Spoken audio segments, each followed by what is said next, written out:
Warnbro was a suburb that I analyzed, and I had a look at Warnbro, which you can see the median price now looks like it's about 426,000.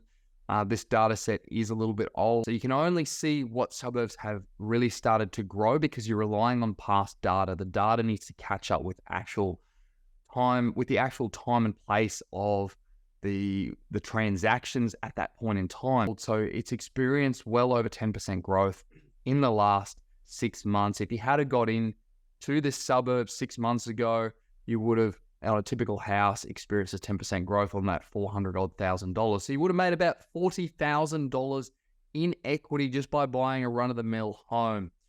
So keep that in mind. You know, that sounds pretty good. If you put down a 10 or 20% deposit, you could have potentially doubled the initial capital that you started with if you hadn't bought into this area, 6 months ago. So it sounds really good on the surface. You can't always get these suburbs right, but success leaves clues.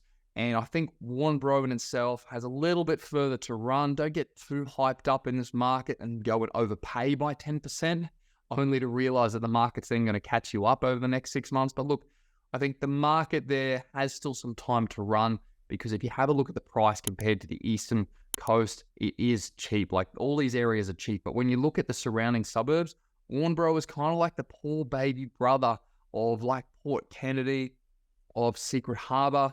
Golden Bay is a little bit cheaper, but look, there is a reason why this suburb is cheaper. I'm not going to go into the details, and you can see it's not a very big suburb at that. But if you see a suburb that looks like it's booming, or it is booming, generally speaking, the surrounding suburbs will boom as well. But you get what's called this ripple effect, where different suburbs will experience different growth. And then as they move through that growth cycle, what normally happens is the surrounding suburbs end up growing as well. And normally one suburb will boom before the other ones catch on. So you can kind of see Warnbro is a cheaper baby brother to Port Kennedy and further south.